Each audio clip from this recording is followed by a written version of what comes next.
Many people ask me on a regular basis the difference between a trust and a will. And it's important that people know the difference. Now, regrettably, there's a lot of scam artists out there that oversell and scare people into a trust, and they really don't know why. And people should be able to go into this process with their eyes wide open. Now, with that said, 90% of clients are going to choose the trust, but they should know why and not feel pressure to do so. So I'd like to explain the difference between the two and kind of lay out this whole topic, because I think you're going to love it. Now, here's my pen. All right, now here's the difference between that will and trust. The first thing that a will does is it says who's going to get what. You know, we pretty much all understand that, right? Who's going to get what, and we might appoint our executor, who's going to handle the funeral and burial instructions. And I got a little, video on who's an executor and what their role is. We'll talk about that later. But you're going to appoint your executor in your will, and then you're also going to maybe appoint your guardian as to who's going to raise your minor children, or if you have adult disabled children, who's going to be the guardian.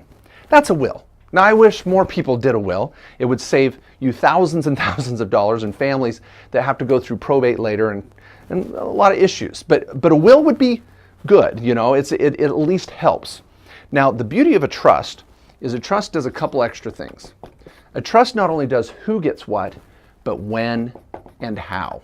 And this is a big deal because we love to put on all these extra rules and provisions on how this money is and our assets are going to be distributed. And it's an important thing. You're still going to appoint your executor with a will, but you're going to have also a trustee. And a trustee is going to be the one that handles the money. And you still have your guardian. Now, this means that you've got three players in your estate plan. You've got the executor, the guardian, and the trustee. And they can be different people. They can also be the same one or two people acting as backup to one another. The executor handles your funeral and burial instructions. The trustee is going to handle the distribution of money, and your guardian is going to raise the kids. And again, they can all be the same person or different. Now, here's the deal. The main difference or reasons why you might do a trust are three. Number one is if you have minor children. If you have minor children or children that act like minors, then we want to make sure that you've got a trust, because this is where the when and the how is so important. You don't want your kids running around at age 18 with a bunch of extra cash and no control and guidance on how that money is to be distributed and handled. I like to put special rules on a trust, like kids get money when they're 25, 30, and 35 in stages. There can be rules on having a certain GPA. There can be to get money for school. They can have money to get married, start a business, but they just don't get money dumped in their lap. And that's what's so nice about a revocable living trust, is that even if your kids are over age 18, it may not be appropriate to just drop this big chunk of money into their life. So that's the first reason why a trust makes a lot of sense. The second reason is probate. Now, again, this can be a scare tactic that people overemphasize, but it's still a kind of a pain in the butt and costs money. Essentially, probate is a judge analyzing your will, or if you have no will at all, a judge is going to look at your estate and decide who gets what, or verify that the will's accurate, and kind of distribute everything. A lawyer's going to be involved, court costs, you've got to publish things in the newspaper, it takes time and money. And in some states, there's additional fees for the value of your estate when it comes to probate.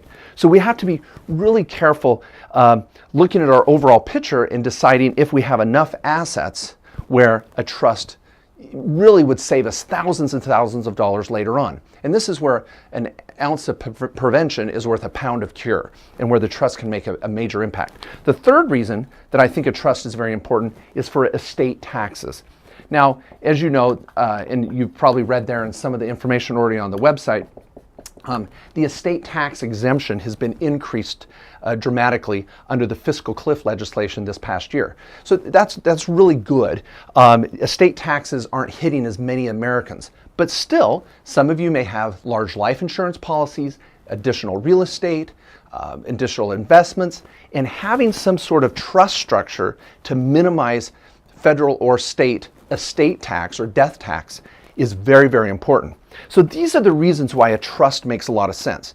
And you're still going to have a will, even with a trust. We call that a pour-over will. I got another video on that. But the point is here is that your trust is going to be a major part. And the last thing I want to highlight here is bringing it all together is absolutely amazing. Because when you have a trust, your trust is really going to own all of your assets. So what I typically do is have your trust as the primary owner of all of your investments, and it may own your corporation, your LLCs for business purposes, and your trust is going to own your home, your primary residence. It may own different investments like stocks, bonds, mutual funds, and you may even have your retirement account in the mix. And all of this goes down into your trust. So we're going to have more videos on how to maintain your trust, how this all comes together, but this is the beauty of a revocable living trust. And again, I really believe 90% of Americans need to do the trust, but they shouldn't be choosing it out of fear, but out of the peace of mind and comfort that they've organized their estate in a proper manner. Thanks.